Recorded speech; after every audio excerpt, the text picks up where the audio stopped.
Bonjour à toutes et à tous, j'espère que vous allez bien. On se retrouve pour la suite de notre vidéo consacrée aux fonctions en Arduino. Et vraiment, j'insiste, on se concentre sur Arduino. Vraiment, il y aurait plus à dire sur les fonctions en général, notamment en C++.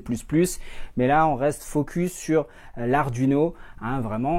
Alors oui, c'est toujours une équation un peu difficile à équilibrer, ces vidéos. Il faut que je vous en montre le maximum, tout en restant simple, tout en étant complet quand même, tout en n'étant pas trop long. Voilà, je me plains pas du tout, c'est un plaisir de partager ça avec vous. Alors, contrairement à ce que j'ai dit dans la vidéo précédente, en fait, on va faire 3 parties à cette vidéo, enfin ces vidéos maintenant. Donc, dans cette partie-là, maintenant, tout de suite, on va voir comment, concrètement, dans le simulateur, comment on crée des fonctions, comment on les utilise sur des petits exemples faciles. Et puis dans la troisième partie, on va essayer de tirer parti de tout ça. Justement, on va essayer de mettre ça en œuvre dans une application concrète, quelque chose que vous pourriez faire sur une vraie carte Arduino. Allez, trêve de bavardage, rendez-vous tout de suite sur le simulateur. Voilà, donc tout simplement, j'ai créé une nouvelle simulation. Donc on a tout enlevé, on a juste placé une carte Arduino. Et puis dans l'éditeur de code, on a un petit peu fait le ménage. On a juste rajouté ces 2 lignes ici. N'hésitez pas à faire pause pour copier ce que je viens de faire à l'écran. Alors, petite note, petite information, des viewers m'ont fait part de difficultés à faire tourner le simulateur sous Firefox.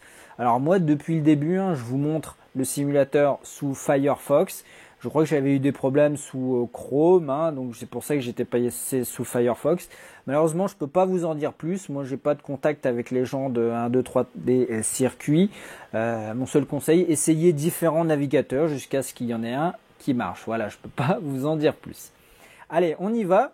Donc première remarque, première constatation, c'est que setup et loop, on comprend maintenant ce que c'est. Ce sont tout simplement 2 fonctions qu'on reconnaît au mot-clé void ici, et puis aux parenthèses ici, et puis les 2 accolades ici qui définissent en fait les blocs d'instruction de définition des 2 fonctions setup et loop. Alors ce sont 2 fonctions système absolument indispensable au fonctionnement du microcontrôleur de la carte Arduino. Je le rappelle, setup qui est appelé une seule fois lorsqu'on alimente la carte Arduino. Et puis dès qu'on a fini setup, on bascule automatiquement dans loop qui est répété indéfiniment. Voilà. Donc allons-y, on va pouvoir créer nos premières fonctions. Donc on va, chose importante, on ne peut pas définir 2 fonctions dans une autre fonction. Il faut absolument être en dehors. Ici, par exemple, mais pas là et pas là. Et puis, quand vous définissez une fonction, il faut lui choisir un nom. Alors, essayez de prendre un nom logique, un nom parlant. Alors, ici, je fais exprès de laisser des espaces blancs. Vous n'écrivez pas ça, bien sûr, pour l'instant, en tout cas. Essayez de mettre quelque chose de parlant, quitte à faire un nom de fonction un petit peu long. Ce n'est pas un problème.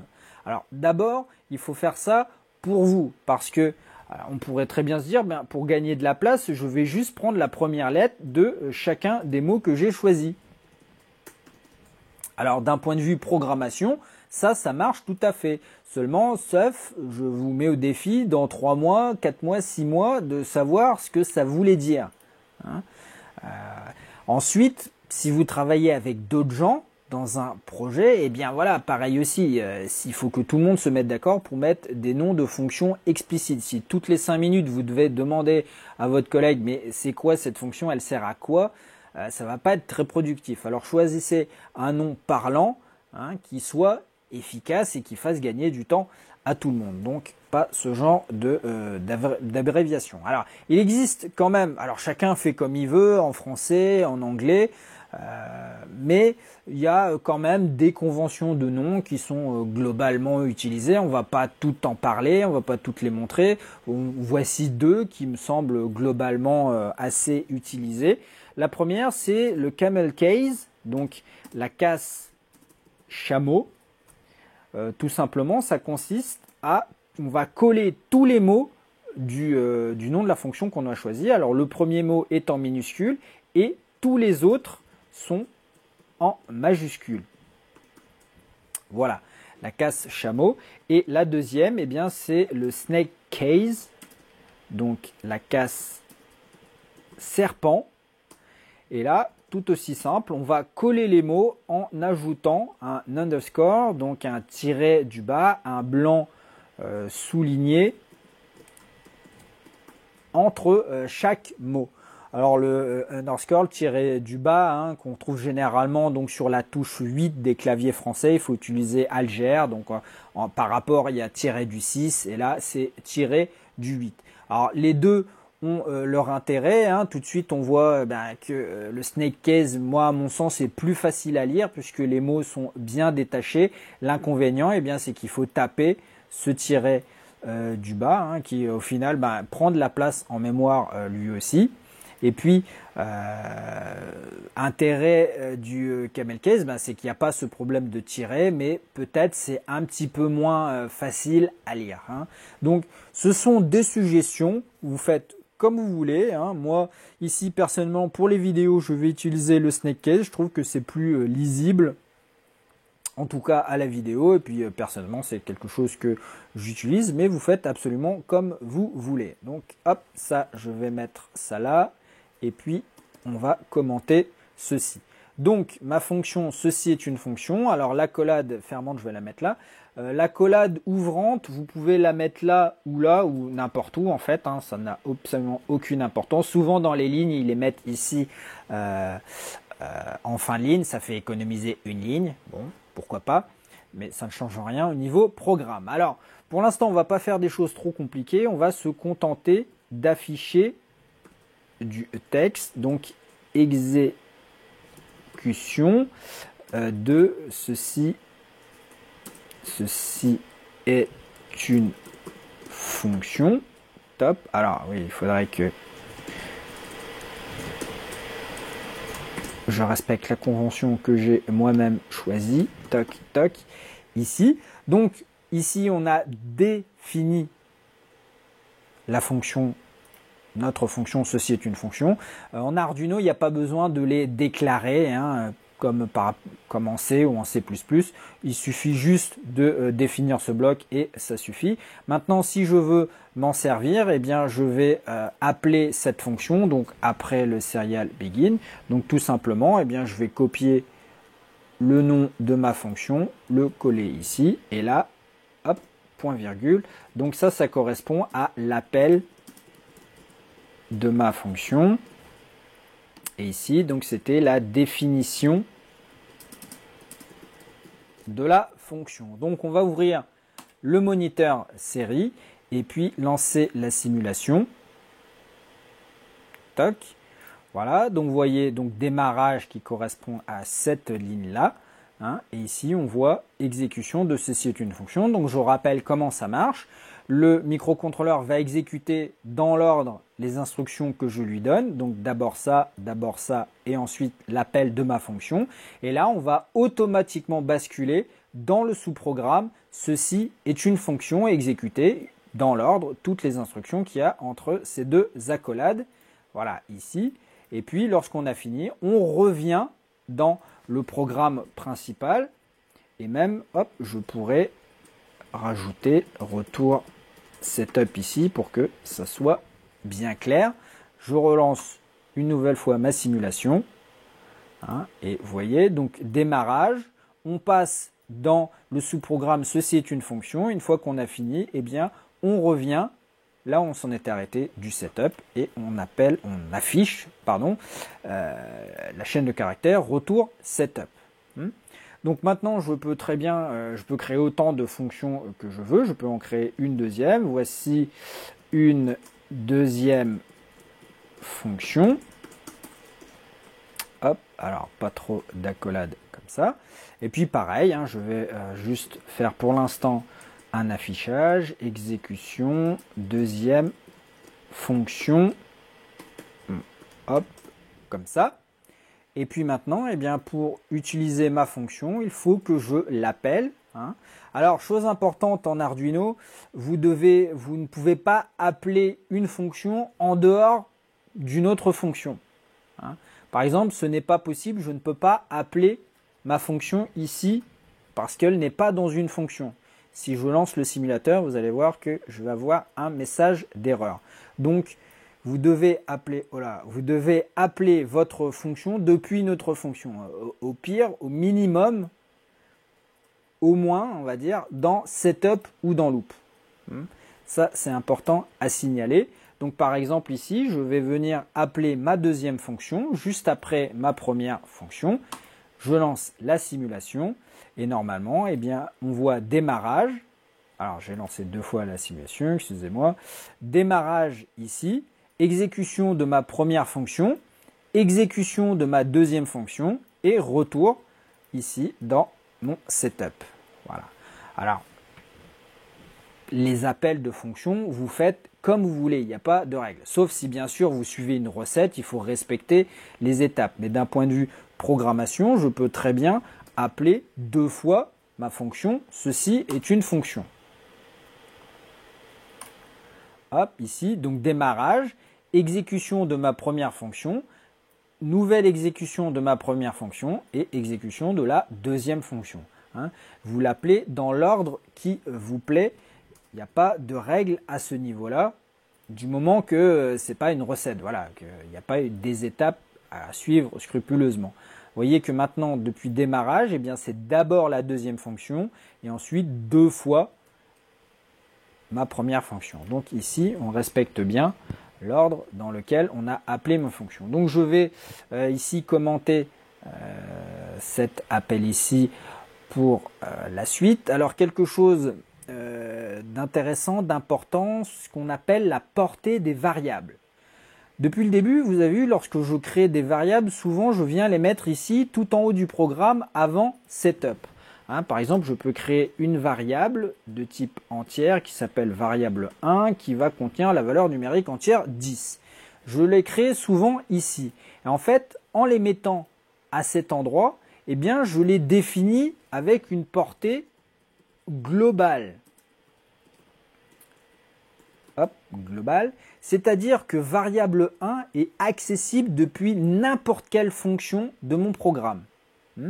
Par exemple, si je viens ici, je peux faire un serial print ln de variable 1. Donc, pas de guillemets ici. Ce que je veux, c'est la valeur contenue dans variable 1. Et vous allez voir, je lance ma simulation. Donc, j'accède bien à ma valeur qui est de 10. Je peux couper cette valeur et la mettre dans loop, par exemple. Ça ne pose toujours aucun problème. Alors 10 va s'afficher beaucoup de fois, puisque loop est appelé beaucoup de fois. Je peux la déplacer, la mettre ici. Vous allez voir que ça ne pose aucun problème. Hein, on a toujours 10 qui s'affiche. Hop, et ici. Voilà, parce que variable 1 est globale. Elle est accessible depuis n'importe quel endroit du programme. Maintenant, je peux au contraire créer ce qu'on appelle des variables locales. Je vais me placer dans une fonction et par exemple créer variable 2 qui vaut 45 par exemple. Et cette fois-ci, variable 2 n'existe que dans ce bloc d'instruction. Et en fait même n'existe que entre ici et ce bloc d'instruction. Hein. Donc je peux demander l'affichage de variable 2. Ici, vous allez voir que ça ne pose pas de problème parce qu'au moment où je fais ici 45, hein, au moment où je fais mon appel à variable 2, eh bien variable 2 a été déclarée et initialisée juste avant, donc il n'y a pas de problème. Maintenant, si je coupe cette ligne et que je souhaite accéder à variable 2 depuis une autre fonction, depuis un autre bloc d'instruction, eh bien vous allez voir que le compilateur ne va même pas me laisser faire tourner la simulation. Il va me mettre, alors c'est en tout petit, un message en anglais qui me dit que variable 2 n'a pas été déclaré dans ce bloc d'instruction, n'a pas la portée, n'existe pas dans cette portée. Vous voyez ? Donc ici, variable 2 a une portée locale et n'existe que pour ce groupe, alors que entre ici et ici. Alors l'intérêt des variables locales, c'est que ça va souvent servir d'intermédiaire de calcul. Par exemple, vous allez faire un calcul compliqué, mais qui ne sert que dans cette fonction-là. À la fin, vous ne voulez pas récupérer cette valeur. Parce qu'il faut comprendre que créer de cette façon en local, eh bien, variable 2 est automatiquement détruite dès qu'on sort de la fonction. En tout cas en Arduino.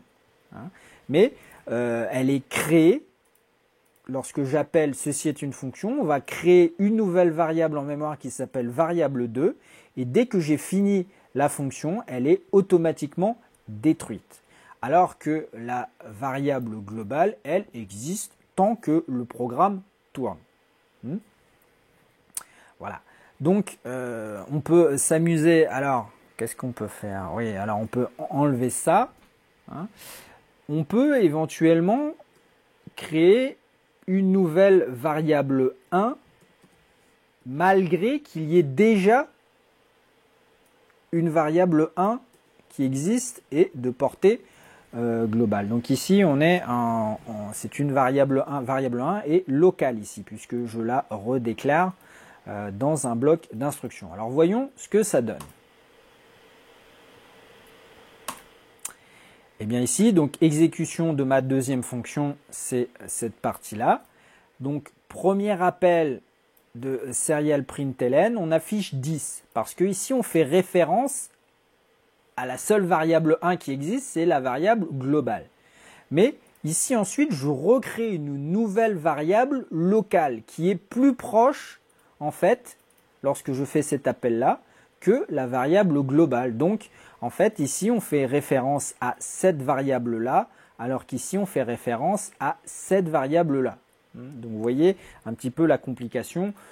Peut-être éviter de nommer les variables locales avec le même nom qu'une variable globale, parce que ça va être difficile à suivre, surtout que bon, des noms de variables, c'est facile à changer, vous rajoutez juste voilà, et ça suffit à les différencier, d'accord?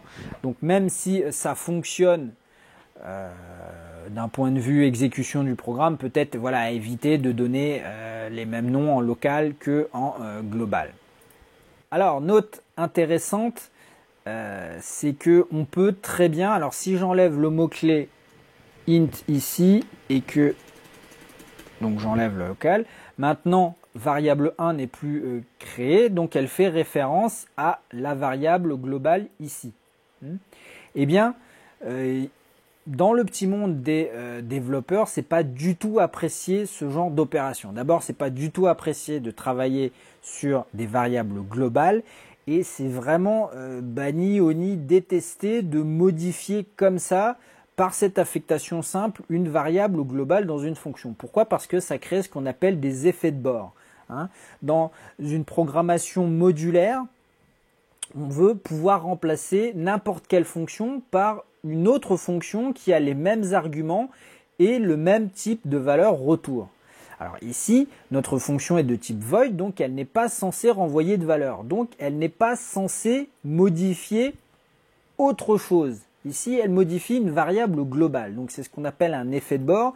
Et ça, vraiment, on n'aime pas. Pourquoi? Parce qu'imaginez un programme complexe où chaque fonction se mettrait à changer elle-même ses variables globales pour son propre usage. Ou même dans des programmes avec du multitâche, on crée différents fils de traitement qui vont remodifier des variables globales. Au final, on ne sait plus du tout ce qui contient sa variable globale. Ça n'aurait plus aucun sens. Alors, attention, ça c'est vrai d'un point de vue programmation en général, programmation objet. Ici, on fait de l'Arduino.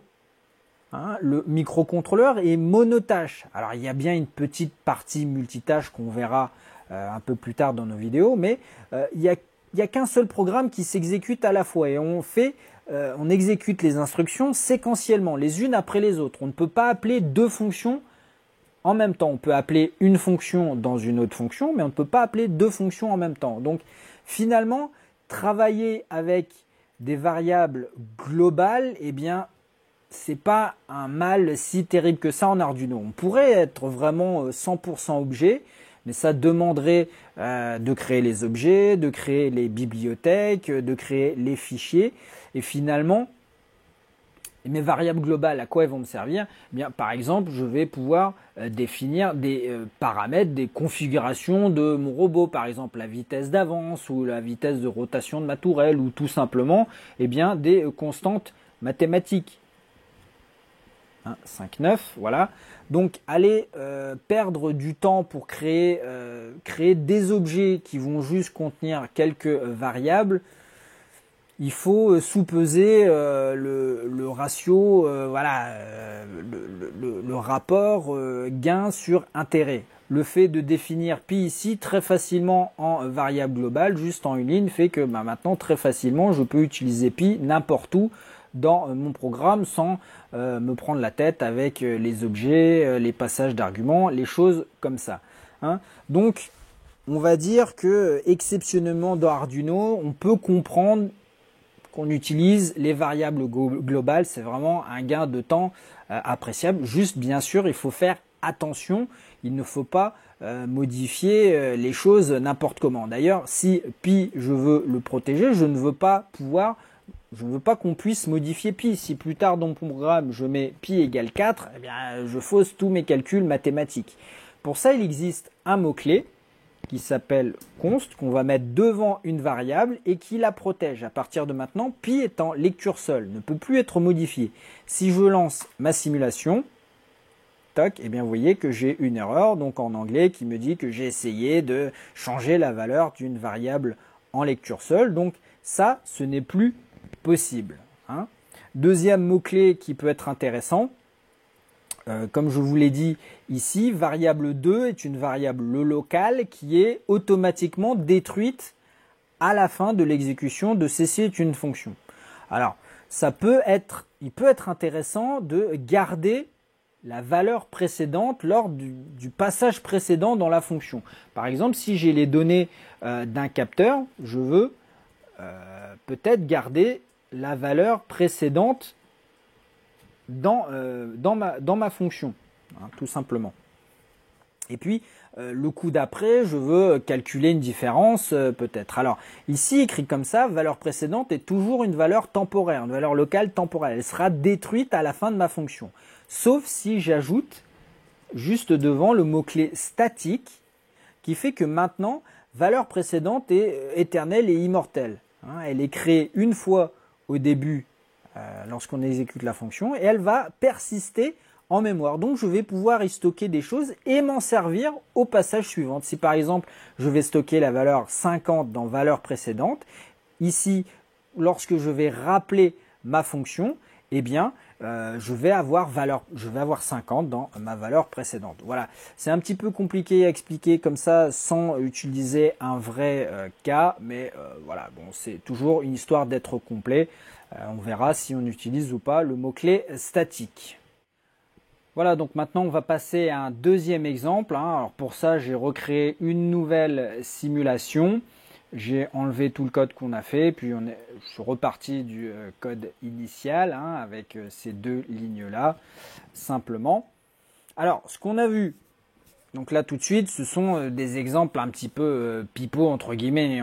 Voilà, c'est un peu des fonctions dans le vent. Peut-être on va revenir sur ce qu'on avait vu dans la partie théorie maintenant pour étudier les entrées et les sorties, donc les arguments et les valeurs retour de nos fonctions. Alors, on se souvient qu'on avait par exemple parlé de la fonction RDisk, hein, qui nous permettait de calculer la surface d'un disque. Alors allons-y, créons cette fonction en direct, donc RDisk, qui prenait comme paramètre un nombre flottant que j'avais appelé diamètre. Et puis ici, on crée, alors pas void, mais float, une variable qui s'appelle R, et donc on voulait calculer directement la surface du disque. Donc diamètre divisé par 2.0 multiplié par donc le rayon, hein, mais qu'on calcule par le diamètre divisé par 2. Donc je mets 2.0 ici pour m'assurer que c'est comptabilisé comme un flottant et pas comme un entier.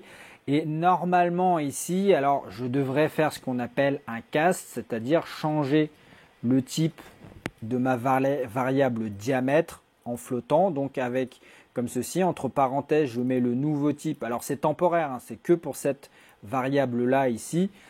Et puis bien sûr, il faut que le type soit compatible. On peut transformer un nombre entier en flottant juste en rajoutant virgule 0, mais par exemple, je ne pourrais pas transformer diamètre en chaîne de caractères. Alors, on ne va pas le mettre ici, c'est pas très grave, c'était juste une fois de plus pour être complet. Alors, d'abord, premier problème, pi, le programme, c'est pas trop ce que c'est pi, hein, il va pas être d'accord, il va dire pi n'a pas été déclaré. Hein. Donc, je vais me placer en variable globale et puis je vais définir pi une fois pour toutes. Plutôt que de taper 3,14 à chaque fois que j'en ai besoin, je crée une variable qui va stocker la valeur de pi. Alors, je ne pars pas avec 26 milliards de chiffres de précision, vous en mettez autant que peu vous en voulez et que peut contenir le type flottant, et je vais le déclarer en constante, hein, donc en lecture seule, qui fait que maintenant pi ne peut plus être modifié. C'est pi égale 3,1459 jusqu'à la fin du programme. Je ne peux plus le modifier. Et c'est ce que je veux. Je ne veux pas que mes calculs soient faux plus tard.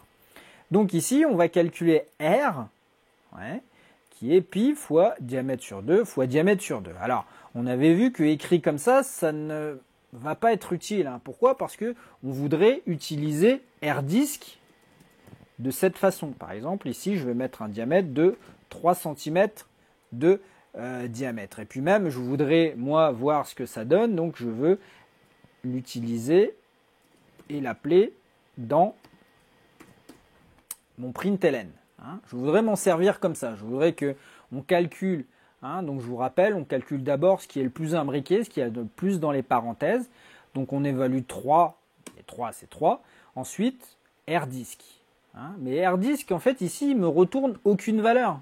Hein, donc, ça ne va pas me donner grand-chose. Si je fais démarrer la simulation, vous voyez que j'ai un problème. On me dit utilisation invalide d'une expression void. Donc, ça ne marche pas. Je ne peux pas m'en servir comme ça, en tout cas avec le type void. Donc, ce qu'on avait vu dans la théorie, eh bien, c'est que si je veux récupérer le contenu de mon calcul d'R, il me suffit tout simplement de taper le mot-clé return et ajouter la variable qui m'intéresse. Et maintenant, je ne peux plus utiliser le type void, je vais utiliser le type float parce que R est de type float. Et maintenant, vous allez voir au miracle que ça fonctionne. Tac, ici. Et le calcul est fait, donc arrondi à 2 chiffres après la virgule, 7,07. Et l'intérêt de tout ça, hein, j'ai rendu ma fonction générique, je peux calculer la surface de n'importe quel disque. Si maintenant je veux pour 5 cm, il me suffit de changer la valeur ici et automatiquement, eh bien, je vais calculer la nouvelle bonne valeur. C'est exactement cette fonction-là, cet appel ici, c'est exactement comme si moi j'avais écrit à la main 19.63. Ici, ce que fait le microcontrôleur, il calcule ça et remplace tout ça par la valeur calculée ici retournée dans R. Donc c'est exactement comme si à la main j'avais écrit 19,63. C'est aussi la même chose que voilà, si par exemple j'avais créé une nouvelle variable qui s'appelle surface, dans lequel eh bien tout simplement je fais ce calcul-là. Alors je copie-colle pour aller vite, hein, bien sûr. Hop, donc 5,0, je remplace diamètre par 5,0. Hein. Eh bien c'est la même chose que si j'avais écrit demander d'afficher surface. À travers ce calcul-là, surface vaut bien 19,63, arrondi hein, bien sûr. Hein, et donc je demande le contenu de la variable surface qui contient 19,63. Donc c'est bien ce qu'on demande. Et même, ce que je disais un petit peu dans la vidéo de théorie, eh bien, c'est que je peux faire un calcul dans l'appel d'une fonction. Un println, c'est une méthode, la méthode de l'objet serial, donc c'est une fonction, hein, sans problème. Ici, toc, voilà, je peux faire un calcul et vous allez voir qu'en lançant la simulation, eh bien, ces trois choses-là vont me donner exactement 4 fois le même résultat. Hein. Tout ça est équivalent, sauf qu'ici c'est écrit en dur, on dit, hein, dans le code. Si je veux le modifier, il faut que je fasse le calcul moi-même. Ici, eh bien pareil, 5 cm, il faut que je change. Ici aussi, ici. Voilà, l'intérêt c'est que maintenant, si je mets 3, eh bien le calcul est fait automatiquement pour moi, alors que vous voyez, les 3 autres valeurs, pardon, sont fausses. Ouais. Voilà, vraiment, j'espère que avec cet exemple en live, vous voyez vraiment la force, l'intérêt des fonctions, donc notamment cet argument et puis la valeur en retour. Donc voilà, ici on utilise un seul paramètre, mais on avait vu qu'on peut en utiliser beaucoup plus. Revenons sur notre fonction faire la sauce. Voilà, c'était faire la sauce. Donc on avait dit qu'on ne souhaitait plus définir forcément une sauce à la sauce tomate, mais aux légumes. Donc je crée un argument légumes et puis on voulait tenir compte de la quantité, hein, la quantité de mini pizza qu'on souhaitait faire. Alors voilà, ça va être un petit peu difficile à lire tout ça parce que ça va être un petit peu long. Voilà. Alors bien sûr, là, je fais juste de l'affichage. On ne fait pas vraiment la recette de cuisine. Hein. Donc, c'était quoi la première instruction? C'était couper. Alors, couper les. Toc. Hop, ici. On va afficher le contenu de légumes. Donc tout ça, voilà, là c'est un petit peu, c'est pas très intéressant. C'est je mets en forme pour que ça soit un peu propre dans le moniteur série. Et puis, ce qu'on faisait, c'est qu'on calculait des proportions en fonction de mes quantités. Donc, je vais faire mon calcul. Je vais faire un flottant qui s'appelait proportion. Hop, ici, et qui valait donc quantité divisé par 5. Hein, on voulait une proportionnalité par rapport à 5, les quantités pour 5 mini pizzas. Et puis ici, donc on va continuer l'affichage. Et puis tout simplement, on va mettre proportion fois. Hop, ici, on va enlever le ln hein, pour que ça soit sur la même ligne. Et puis, on va afficher proportion. Voilà, quelque chose comme ça. Hein. On ne fait pas vraiment toute la recette, donc ça suffira. Donc maintenant, il faut que j'appelle ma fonction faire la sauce. Donc, toujours pareil, hein, faire la sauce. Il faut que je maintenant donne mes paramètres. Donc, je vais mettre tomate, virgule 5. Hein, donc j'ai donné les deux arguments demandés ici et ici. Je respecte le type, chaîne de caractères string et entier int. Voilà. Et puis faire la sauce comme ça, alors ça va marcher, mais on ne va pas voir grand chose. Ah si, oui, non, si ça suffit puisque je fais les affichages directement dans la fonction. Alors allons-y, lançons notre simulation si tout est en ordre. Oui, ça a l'air. Et ici, on voit donc l'affichage de la surface. Et puis ici, on va couper les tomates en multipliant les proportions par 1. Hein, je peux même rajouter un petit espace ici pour que ça soit plus joli. L'intérêt de tout ça, je vous l'ai dit, eh bien, c'est que si maintenant je ne veux plus faire une sauce, une sauce de tomates, non, un petit peu trop vite, mais de carottes, il me suffit de changer les paramètres ici et vous allez voir qu'automatiquement, grâce aux paramètres d'entrée, eh bien, je vais couper les carottes en multipliant les proportions par 2.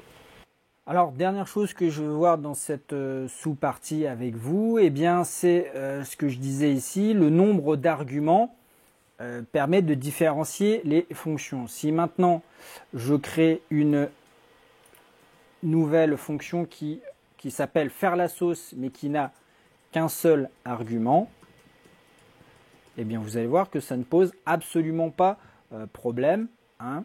Alors ici, on va mettre faire la sauce, un seul argument, parenthèse, ça comme ça, hop, ici, hein. Et maintenant, ce sont vraiment, je vous le dis, hein, deux fonctions complètement différentes, complètement indépendantes, même si elles ont le même nom. On les différencie par leur nombre d'arguments. Si ici, je viens faire la sauce, mais cette fois de tomate, avec un seul argument, si je lance le simulateur, vous allez voir que ça ne pose absolument aucun problème. On va couper les carottes en multipliant par 2 les proportions. Donc ça, c'est cet appel ici. Et puis, on appelle ensuite faire la sauce avec un seul argument. Alors oui, mais vous ne me le dites pas aussi. Voilà, hop, un seul argument, je n'avais pas vu. Donc on relance pour effacer tout ça. Toc. Et donc c'est cette fonction là qui est appelée, vous voyez. Hein. Alors dernière petite chose concernant cette fonction RDisk, on peut l'améliorer, on peut l'optimiser. Alors comment faire? D'abord je vais la dupliquer ici et puis RDisk, on va l'appeler opti, pourquoi pas. Hein. Alors comment on peut améliorer cette fonction? D'abord, on s'aperçoit qu'on réalise ce calcul 2 fois, diamètre sur 2, et ici, diamètre sur 2, une fois de plus. Donc c'est un petit peu gaspiller un calcul pour refaire. On l'a déjà fait une fois, on voudrait réutiliser ce résultat ici. Alors tout simplement pour ça, eh bien, je vais créer une fonction, une variable, pardon, que comme ça, où je fais mon calcul une fois, je le stocke dans rayon et tout simplement, ici, je vais multiplier rayon par lui-même pour avoir le carré. Vous voyez ici que j'évite un calcul.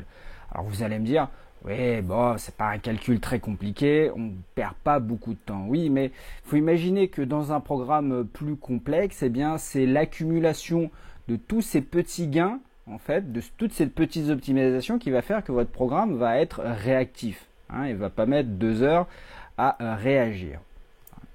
Alors, autre chose, ici, comment on peut optimiser? On s'aperçoit que R ne sert absolument pas dans le reste de la fonction.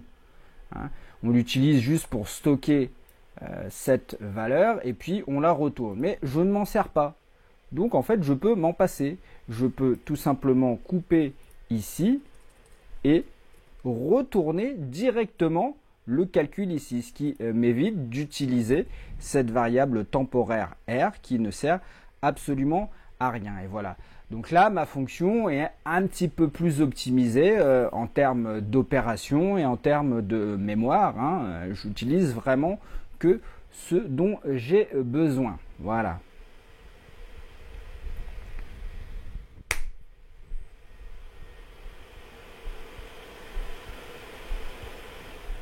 Donc ça ne pose absolument aucun problème de retourner le calcul, calcul dans une fonction. Toujours, je le rappelle, le microcontrôleur va d'abord évaluer cette expression qui va nous donner un résultat numérique de type flottant et retourner cette valeur une fois qu'elle est calculée. Voilà, voilà. Donc je ne peux pas tout vous montrer l'utilisation des fonctions. Maintenant, c'est suivant les situations que vous allez rencontrer. Ce qu'on va faire quand même, c'est peut-être un exemple un petit peu plus concret sur l'intérêt vraiment des fonctions. Là, c'est un peu, toujours une fois de plus, pipeau. On fait de la cuisine sans vraiment faire de la cuisine.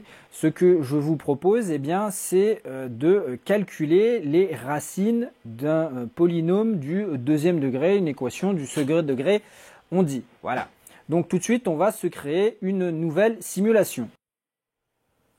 Hop, donc la magie du montage. Moi, j'ai déjà créé ma nouvelle simulation. Alors, faites pause, hein, bien sûr, prenez le temps de repartir du début, toujours avec notre setup, le serial initiation du du monitor série, pardon, et puis notre fonction loop. Donc je disais, on va essayer de faire une vraie utilisation des fonctions. On va voir en quoi ça peut nous faire gagner beaucoup de temps et optimiser notre programme. Je vous propose tout simplement de calculer les racines d'une équation du second degré. Alors, si vous vous en souvenez, c'est très bien. Si vous vous en souvenez plus, c'est pas très grave, hein, puisque on va pas vraiment faire des maths. Une fois de plus, c'est un prétexte pour faire des applications dans le simulateur. Alors, on souhaite en fait résoudre des équations donc de type ax carré plus bx plus c égale 0. Hein. Donc a, b, c, ce sont trois réels et x, une variable inconnue. Et on cherche toutes les valeurs de x qui, telles que, eh bien, on va faire a avec ce x au carré plus b fois ce x plus c, on va obtenir 0. Hein. Alors, ici, la recette est facile, elle nous est donnée par les mathématiciens. Comment on procède? On va d'abord calculer ce qu'on appelle le discriminant. Hein. Alors ici, bien, le calcul, les maths nous disent que c'est tout simplement b au carré moins 4ac. Donc b au carré, que je vais simplifier par b fois b, moins 4 fois a fois c. Une fois qu'on a calculé cette valeur de discriminant, eh bien, selon son signe, on va avoir deux solutions, une solution ou zéro solution. Hein.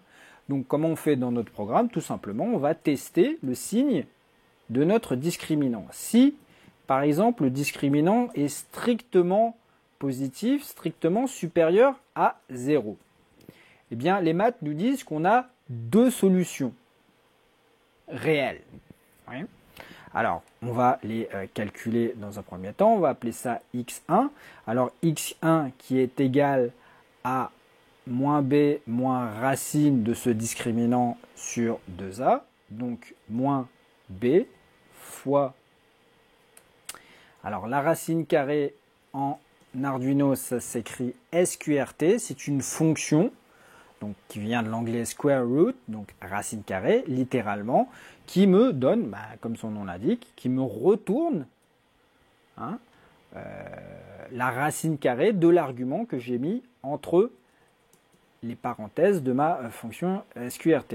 Donc discriminant ici, moins b moins racine du discriminant, divisé par 2a. Alors, on a des soucis de priorité de calcul, donc je vais mettre des parenthèses ici, comme ça, bien sûr, je n'oublie pas ici, donc on dit que c'est le cas où on a deux solutions réelles, voilà, toc, et la deuxième solution, x2, eh bien c'est exactement la même chose. Alors ici, c'est pas un multiplié, c'est un moins, excusez-moi. Et ici, c'est un plus. Voilà. Donc tout simplement, deux solutions réelles, x1 et x2. Moins b moins racine carrée du discriminant divisé par 2a. Et moins b plus racine carrée du discriminant divisé par 2a. Donc on va afficher nos petites valeurs ici.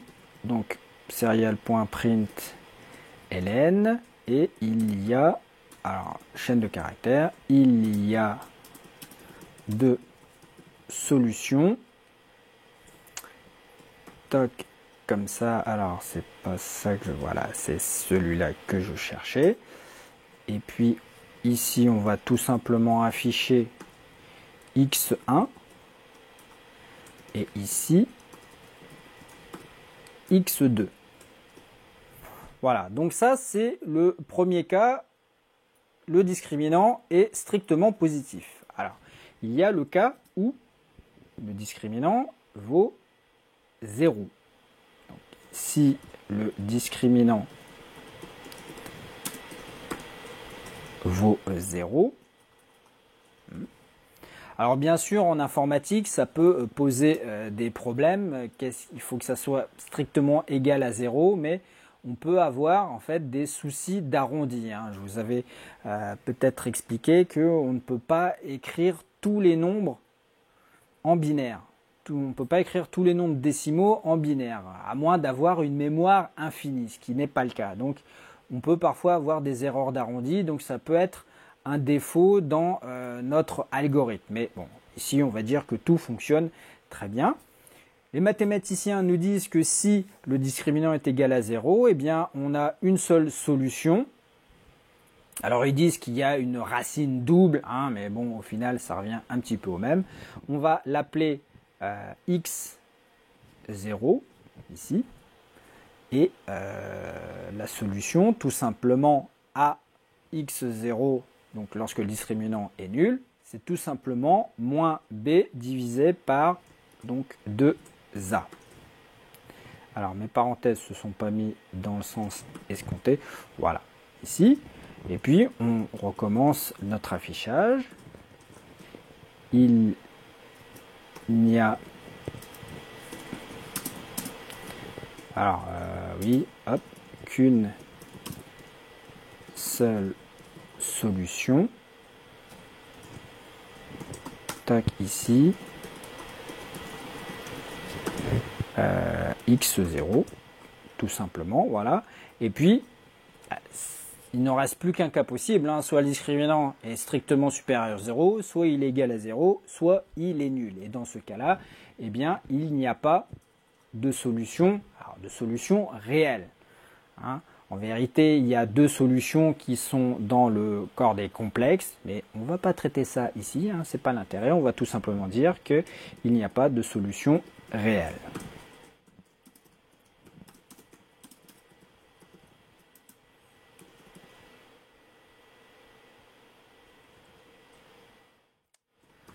Toc, toc, et voilà. Alors, qu'est-ce qui manque ici? Regardons notre petit programme. On voit tout de suite que ici, on ne va pas être d'accord le programme parce que on va utiliser x5, on n'a pas déclaré.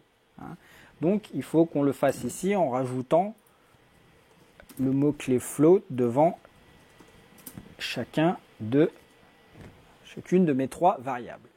Autre chose aussi où le programme ne va pas être d'accord, c'est qu'il ne connaît absolument pas B, ni A, ni C.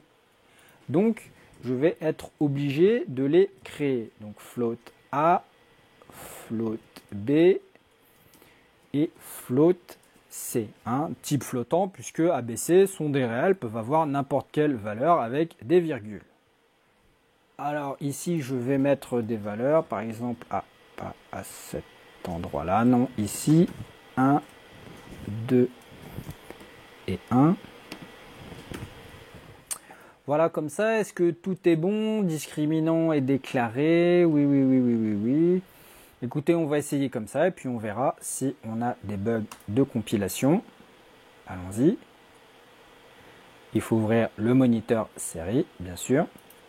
Hop, et voilà. Alors, ce que nous dit le programme, eh bien, c'est qu'il n'y a qu'une seule solution qui est x0 égale moins 1. Donc, avec les valeurs de A, B, C que j'ai mis ici, on se trouve dans ce cas de figure. Voilà. Alors, chose aussi importante que je dois vous dire depuis quelques vidéos maintenant, faites très attention à la casse de vos objets. C'est-à-dire, est-ce que vous avez utilisé une majuscule ou une minuscule? Même si pour nous, êtres humains, par exemple, si je crée une nouvelle variable qui s'appelle A, qui vaut 2 par exemple, même si pour nous, êtres humains, c'est pratiquement la même lettre, d'un point de vue informatique, ce sont deux variables complètement différentes. Le fait d'utiliser des minuscules ou des majuscules change complètement la variable. Donc faites très attention, si par exemple ici je mets un D majuscule, ce n'est pas la même chose que discriminant avec un D minuscule.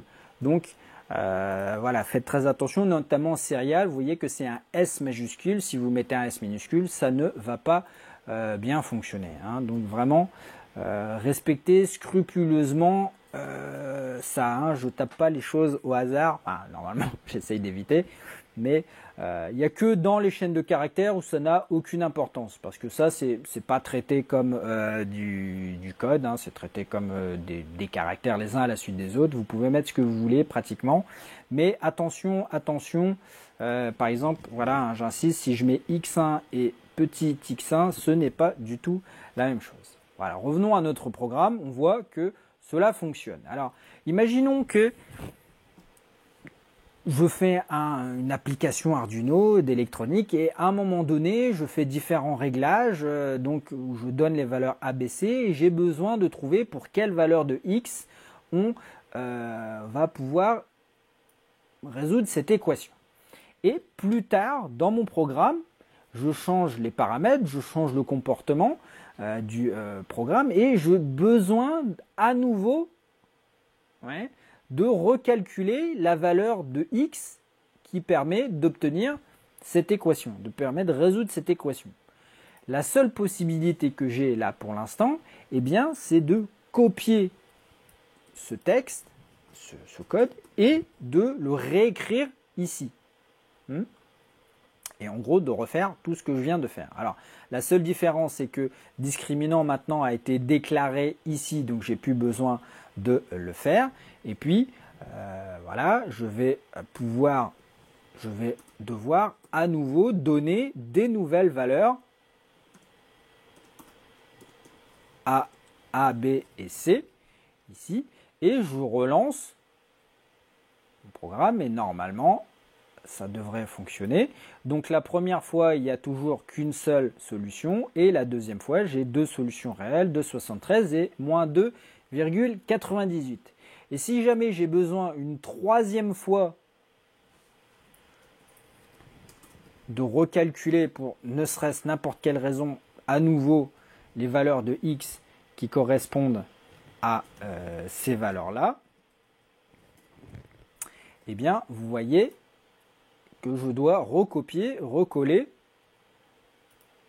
mon texte ici. Alors,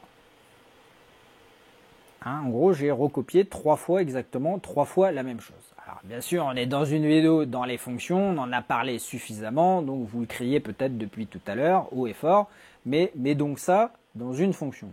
Oui, c'est ce qu'on va faire, ne vous inquiétez pas, on va coller tout ça dans une fonction. Donc je prends tout le code qui m'intéresse et ici, par exemple, après loop, je vais créer pour l'instant une fonction type void que je vais appeler poly2. Hop, comme ça, et je colle le code que je veux réutiliser plusieurs fois. Vous voyez ici que le gain est important puisque il y a beaucoup de lignes qui vont se répéter inutilement. Donc du coup tout ça, eh bien, je peux le supprimer ici. Hop, et il me suffit maintenant d'appeler poly2 comme ceci. Tac, et ça ne va pas marcher, bien sûr. Pourquoi? Parce que A, B et C n'existent pas dans le bloc d'instruction de poly2. Ici, vous vous souvenez, eh bien, A, B et C, ce sont des variables locales. Je ne les ai pas définies en global ici. Ici, elles sont locales, j'insiste. Donc, elles n'existent que pour ce bloc d'instruction et elles ne sont pas transmises à la fonction poly2. Pour ça, eh bien, tout simplement, il me suffit de les placer en argument de ma fonction. Toc, comme ça. Et bien sûr, j'efface ça puisque maintenant A, B, C vont m'être donnés par l'appel à ma fonction poly2. Donc ici, tout simplement, il me suffit de mettre A, B, C parce que, attention, A, B, C ici font référence à ces trois variables locales, alors qu'ici, A, B et C font référence à ces trois variables locales à ce bloc d'instruction. Ce sont d'autres variables temporaires qui sont créées uniquement disponibles pour ma fonction poly2, alors qu'ici ce sont ces variables. Hein, on s'en mêle un petit peu les pinceaux au début, mais vous allez voir, c'est très facile à utiliser. Hein, donc pour plus de simplicité, je vais tout simplement modifier directement mes valeurs ici dans mon appel de fonction. Alors, qu'est-ce qui ne lui plaît pas? Ah oui, j'ai oublié de recalculer de déclarer tout simplement mon discriminant. Et maintenant, allons-y. Toc, et vous voyez que ça fonctionne très bien. Maintenant, je peux mettre absolument n'importe quelle valeur. Ici, alors des valeurs réelles, hein, des valeurs toc, et vous voyez qu'automatiquement, hein, j'ai écrit en fait ma fonction poly2 une seule fois, c'est stocké une seule fois en mémoire, et je peux l'appeler autant de fois que je veux. Hop, avec les valeurs que je veux, ça ne pose absolument pas de problème. Et ça me simplifie la vie. Vous voyez ici, donc on a les 3 cas, une seule solution, 2 solutions et 0 solution réelle ici. Donc vous imaginez dans un programme un peu complexe, voilà, faire ce calcul une seule fois, eh bien c'est vraiment du gain de mémoire et du gain de temps pour vous. Parce que si maintenant je veux changer quelque chose dans ma fonction poly2, je le fais une fois ici et ça va automatiquement se répercuter à chaque fois que je vais appeler poly2. Tout simplement. Alors la seule chose qui nous reste à voir ici, eh bien, comme vous pouvez le constater, ici on ne retourne pas de valeur. C'est-à-dire que les calculs que je fais x1, x2 et x0 sont locaux à ma fonction poly2 et sont donc perdus dès que je sors de la fonction. Je ne peux pas utiliser x1, x2, x0 ailleurs dans mon programme. Pour ça, il faudrait que je puisse retourner ces 3 valeurs. Donc, dans l'absolu, on peut mettre un float comme ça, mais je vous ai dit qu'il n'est pas possible de retourner plus d'une valeur. Je ne peux pas faire return de x0, x1 et x2. Ce n'est pas possible. Je peux faire x0, x1 ou x2, mais pas les 3 en même temps. Alors contrairement à ce que j'avais dit dans la vidéo sur la théorie, la première partie, en fait, il n'est pas possible en Arduino de retourner un tableau. Ça ne marche pas tout simplement. Voilà, je ne m'étends pas sur le sujet. Par contre, eh bien peut-être on peut finir cette vidéo sur un exemple de passage par référence, hein, puisque j'en parle et on voit ça tout de suite. On va lancer une nouvelle simulation. Alors voilà, hein, magie du montage. Moi j'ai déjà une nouvelle simulation prête à l'emploi. N'hésitez pas à faire pause le temps, vous aussi, d'en faire une si vous faites les simulations. Donc voilà, juste, on va finir cette vidéo avec un exemple de passage par référence. Hein. J'en parle, mais autant vous montrer concrètement de quoi il est question. Alors d'abord, on va faire une fonction classique que je vais appeler fonction 1 qui prend comme argument un entier que je vais appeler dec, pourquoi pas, ici. Et en fait, on fait ici un passage par valeur. C'est-à-dire que on crée une variable temporaire qui s'appelle dec et qui va stocker ici la valeur que je vais mettre en argument. Ici 34 est copié dans dec et si je fais dec égale 22, c'est comme si, peu importe ce que j'avais mis ici. Voilà. Donc ça c'est le passage par valeur le plus, pas le plus utilisé, mais ce qu'on a vu en premier. Et maintenant, le passage par référence, donc je vais créer une deuxième fonction, je vais changer son petit nom.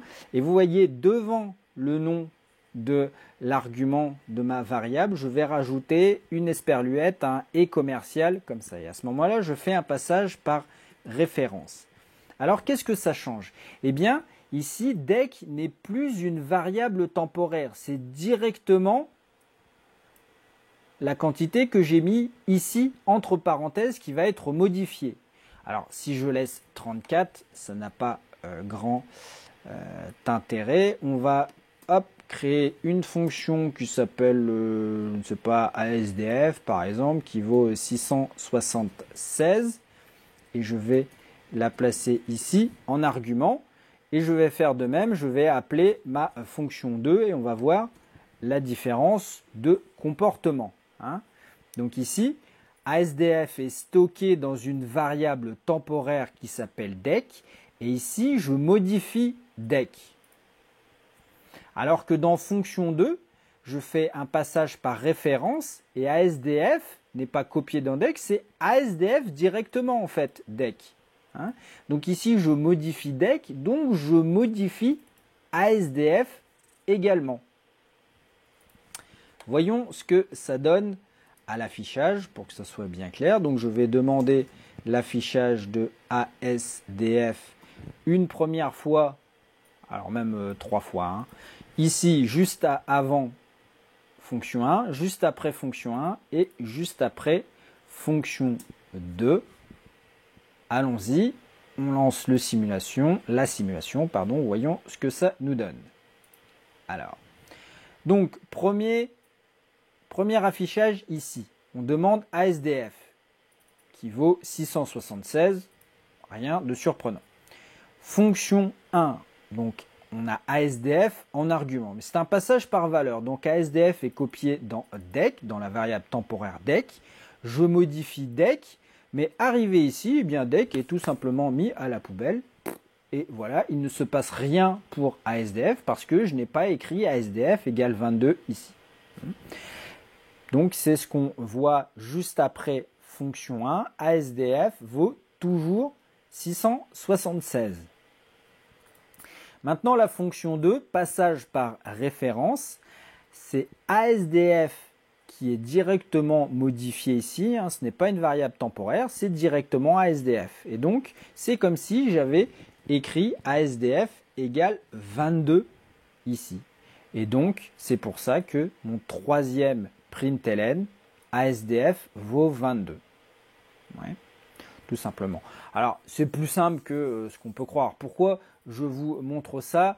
Eh bien, c'est pas pour vous embrouiller. Au contraire, c'est, vous verrez, dans les bibliothèques que fournissent les constructeurs pour le matériel, eh bien, des fois, bien souvent, ils vont utiliser des passages par référence. Donc, c'est surtout pour pas que vous soyez surpris en voyant ce petit « et » dans les définitions des fonctions, si jamais vous allez un petit peu voir ce qui se passe dans les bibliothèques. Mais pour vous, ça ne change rien. Vous voyez ici que j'utilise fonction 2 exactement de la même manière que fonction 1. Seulement, je sais que fonction 2, c'est un passage par référence, donc je fais attention, ASDF peut être potentiellement modifié dans cette fonction. Voilà pour le passage par référence. On va arrêter la vidéo ici. Vous voyez qu'il y a beaucoup de choses à dire sur les fonctions et la vidéo est déjà assez longue. Je vous donne rendez-vous pour la prochaine partie où on va essayer de mettre ça en œuvre dans une application concrète pour Arduino. Ciao, à très bientôt.